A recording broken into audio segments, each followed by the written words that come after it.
So, chapter 20, remedium astrologi. Chapter 20, the last chapter of Unit 2, last chapter of Latin 1. Right, so, our last one of these until we're in Latin 2. So, in this chapter, we saw present participles. Remember, they're the ing participles. We saw they ended in ns or nt plus third declension endings. Highlighted those in yellow. And we also saw the chart for the is, a, id pronouns, or like he, she, and it in English, or that one in English. So similar to Elay as well. Um, and just like other pronouns that we saw, it follows the pronoun rules for the genitive and the dative, I, us, and I in the singular. And the other endings are generally similar to the first and second declension, just like the other ones that we've seen. Right? And a few of those that are in this I've highlighted in green. Right? And the verbs, of course, are underlined in red. So let's look at that first paragraph. Ego et servi cum barbilo in velam quam celerime rediimus. Multus sanguis ex vonere barbili effluebat. Por meo, qui servus voneratus senaris solebat, tunicam suam sciderat, partum tunicae circum humoram barbili delegaverat, fluebat tam sanguis. Okay, so first verb is rediimus. You see those double I's, you should know it's coming from the perfect of to go. So with the prefix red, it's went back. So we returned, we went back. Okay, who are the we? I need the nominative. So what's nominative? Ego et servi are nominative, right? I and someone else make a we, right? So it makes sense for it to be moose. So I and the slaves returned. All right, what do we have left? Two prepositional phrases, right? A lot of words, not that hard. You break it down into its parts. So I and the slaves returned with Barbilus to the house, and then quam celerime. We've seen quam with a superlative before. This is a superlative adverb, as blank as possible. So as quickly as possible. We've seen quam celerime before, right? Multus sanguis ex vonere barbili effluebat. So the verb effluebat, not if sorry, it means was flowing out, was flowing out. Effluebat. The flu kind of sounds like it should mean flow, right? So something was flowing out. So what's the subject? What's nominative? Multus sanguis, right? Sanguis, the third declension, has to be masculine, right? Multus has a second declension ending, so it's modifying in masculine. So much blood was flowing out, and then, as so often, we'll see the prefix on the verb and a preposition. This ef is ex, right? Just becomes ef in front of the f of fleuva. So much blood was flowing out of the wound of Barbilus, a genitive, right? The wound of Barbilus. Pormio, qui servus voneratus senaris solebat, tunicam suam sciderat. Okay, so the verb is sciderat, which is a perfect stem plus erat, so had torn. So Pormio had torn his toga. That's not toga, tunic. His tunic, the long t-shirt like thing they wore under the toga. So Pormio had torn his tunic. Okay, relative clause describing Pormio. Pormio who Soleba was accustomed, to translate this, the vocab list at some point, translate this as usually, which isn't all that helpful because usually it's not a verb, right? This is a verb. So was accustomed might be a better way to remember that than usually. So who was accustomed to sanare, to heal, right? Complementary infinitive was accustomed to do what? To heal, right? First conjugation infinitive, to heal vulneratos servos, wounded slaves. Right? This is a perfect passive participle you'll see in chapter 21, first chapter of Latin 2. So Pormio, who was accustomed to heal the wounded slaves, had torn his tunic. Okay, going on. Partum tunicae circum humoram barbili delegaverat. So the verb delegaverat, which of course is what tense? Clearly pluperfect, right? A perfect stem. Delegav, clearly identified by that V. That's our stem clue. And then erat is an ending. So two past tense forms together gives you the pluperfect, past in the past. Had bound. He had bound. Okay, the accusative, but not humorum, that's the object of a preposition. We want the loose accusative to be the direct object, partum. He had bound partum, part. Tunicae, right, must be genitive here, right, paired up with partum, part of his tunic, around the shoulder or upper arm of Barbilus, right, another genitive, the shoulder of Barbilus. Common. However, nevertheless might sound better here. Nevertheless, the blood was flowing. Nice gory story here to finish out the year. Okay, so servi qui barbilum portabant, ubi cubiculum intraverent, in lectum eam laenatur posuerent, duae ancillae prope lectum stabant, lacrimantes, formio ancillas a cubiculo emisit, et servos ad se vocavit. So the slaves, main clause here is servi in lectum eam laenatur posuerent, right? So the slaves posuerent, placed. Errant clearly indicates that it's perfect. The U is also a stem clue. So they placed, okay, the accusative, which is actually one of these I missed. Grab this. All right. So they placed eum, him, because lectum is the object of N, so that's not a candidate to be the direct object. So they placed eum, him, right from the SA id chart, that is accusative. Singular masculine, right? So that one masculine or him works, right? So they place him, laenatur gently in lectum on the couch or on the bed. Duae ancillae, two female slaves, stabant, were standing prope lectum near the couch or bed. Lacrimantes, present active participle, right? Ends in nt plus a third declension ending. Right? It agrees with the duae ancillae, so it's nominative plural, es, right? Third declension. So crying, right? Ends in ing, present participles in an ing. So two female slaves were standing near the bed crying. Pormio ancillas e cubiculo emisit. So pormio emisit, sent out. Remember we've seen this as through, right? Emito, to emit, can be throw, but clearly he's not picking them up and throwing them out of the room because that would be quite a story. Emisit, just sent out here. Just sent out here. So he sent the ancillas out of the bedroom, right? We have the prefix and also the preposition. That's one idea. So you don't have to translate it twice. So Pormio sent out the female slaves from the bedroom. And Wokawit, he called the male slaves, I'd say, to himself, right?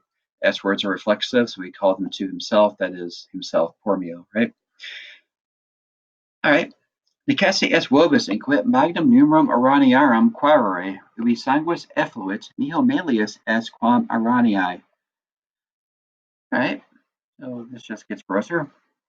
So it is the adjective, it is necessary for the dative, for you, we've seen this pattern many times now, to do the infinitive, to quaerere, to look for a magnum numerum, a large number, Iraniarum, right? A plural genitive. Plural genitive. Remember, they all end in um. First declension is arum. So a large number of spider webs. Spider webs? What the heck is going on? Ubi sanguis effluit. So we didn't just mention a place, so probably when is going to work best for us. When blood flows out, nothing is melius. Remember, that's better. Set neuter comparative. Nothing is better than, with a comparative, quam usually means than, spider webs. Right, probably the first time you've heard that. Seri per totum velum contendebant, Aranias querentes. And he's a good doctor, mind you.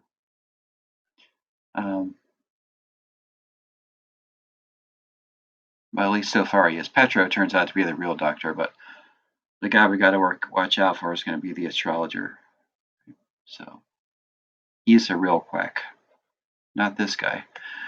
All right, so the Servi contendebant, so the slaves were hurrying through the whole house, Aranias querentes, so looking for spider webs.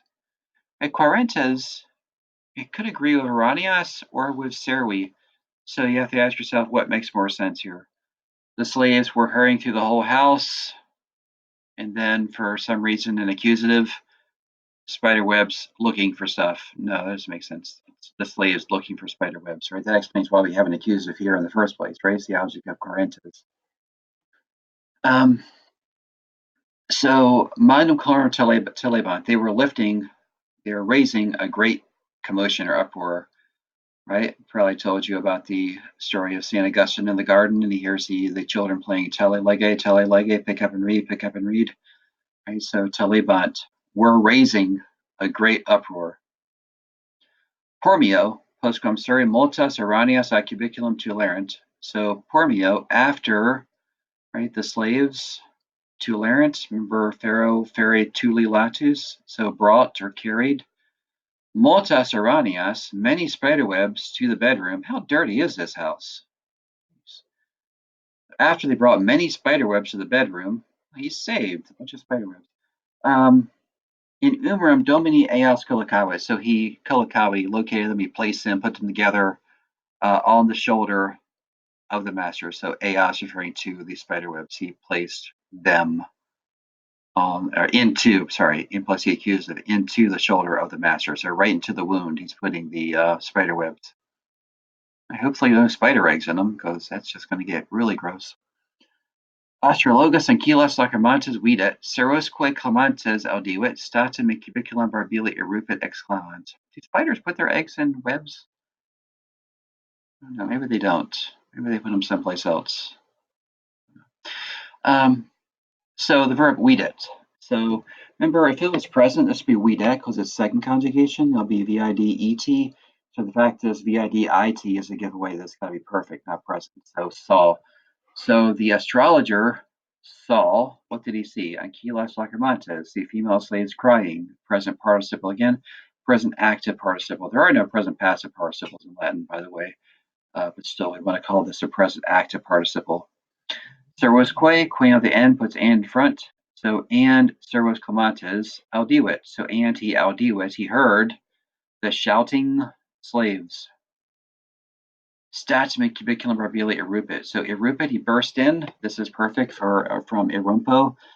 So it's kind of a shortened perfect stem there. So he burst into the cubiculum barbili. In plus the accusative writes into. So into the bedroom of Barbilus, another genitive. Exclamans, shouting. So exclamans, of course, is what case? Nominative singular, right? That explains the NS. Otherwise, it would be NT plus a third declension ending.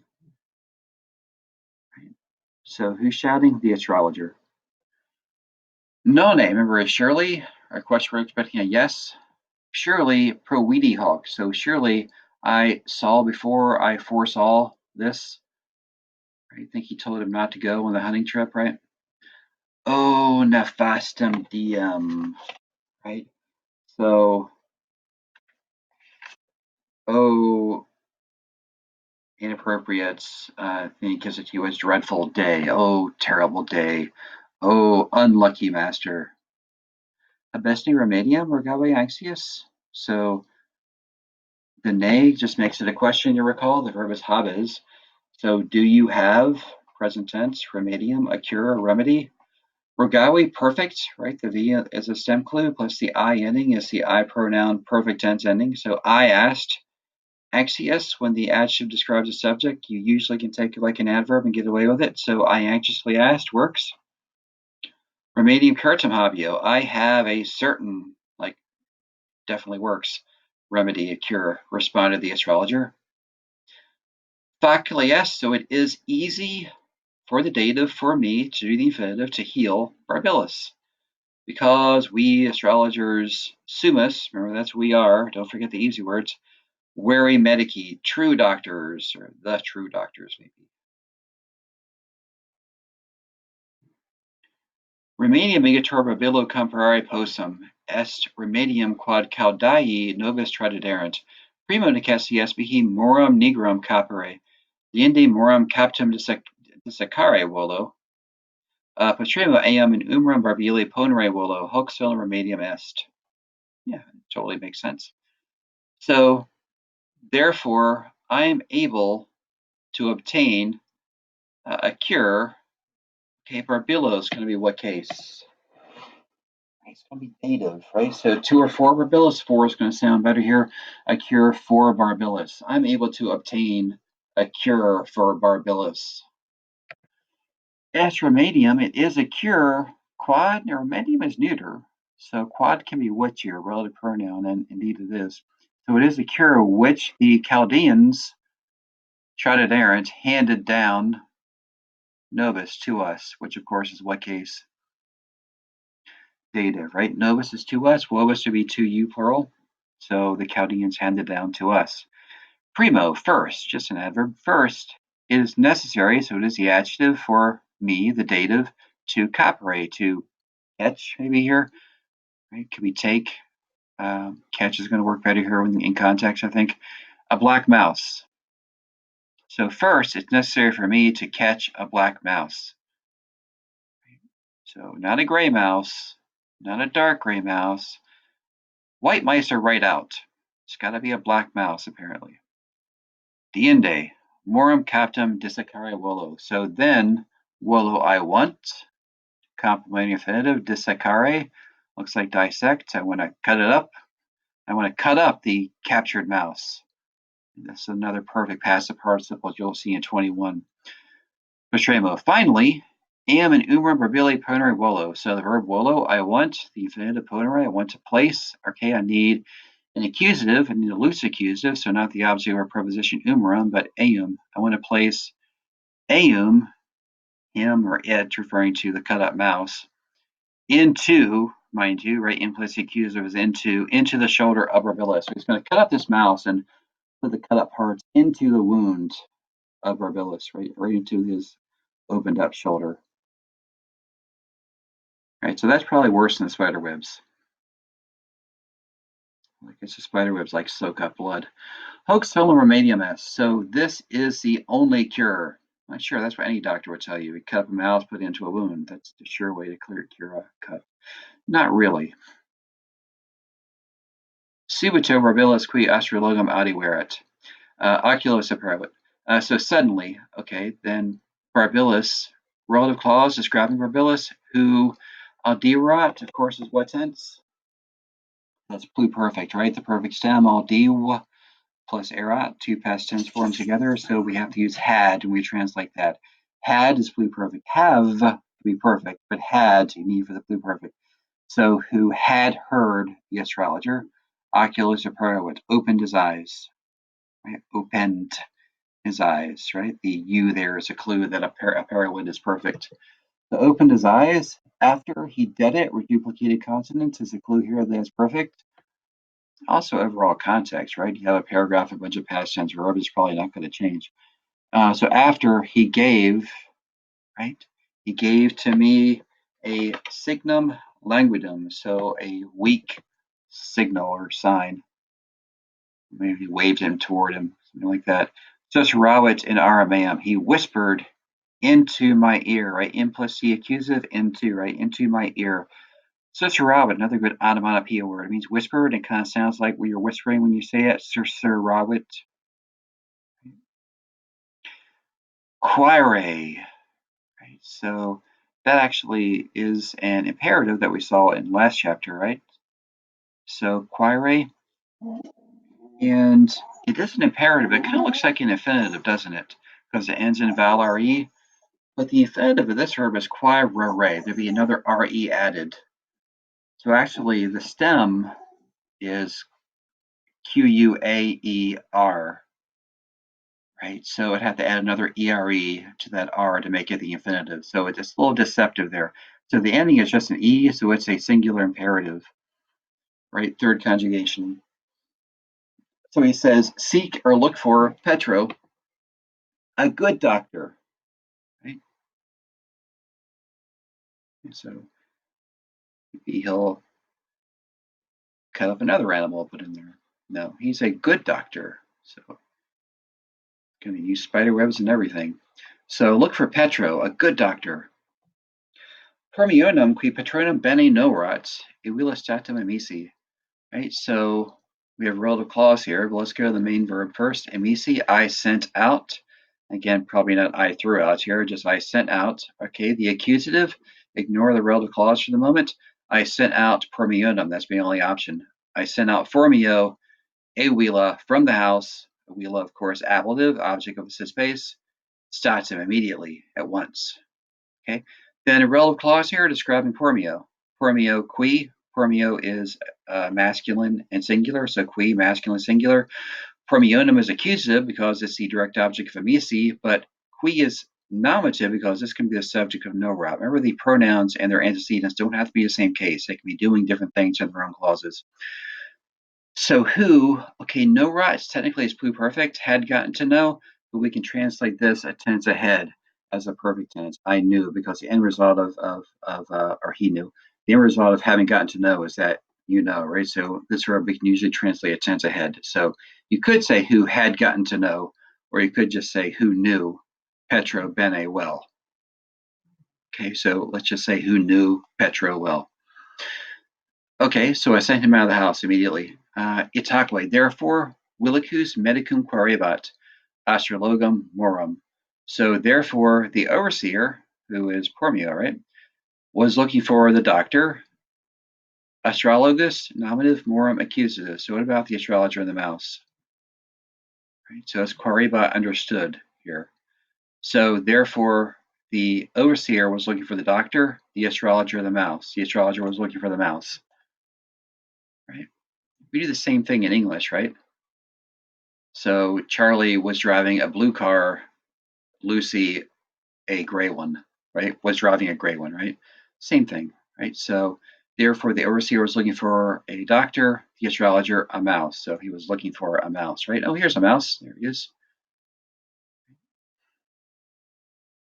I'm not sure this is going to be a black enough mouse. Plus, it's not real. It's just a mosaic. All right.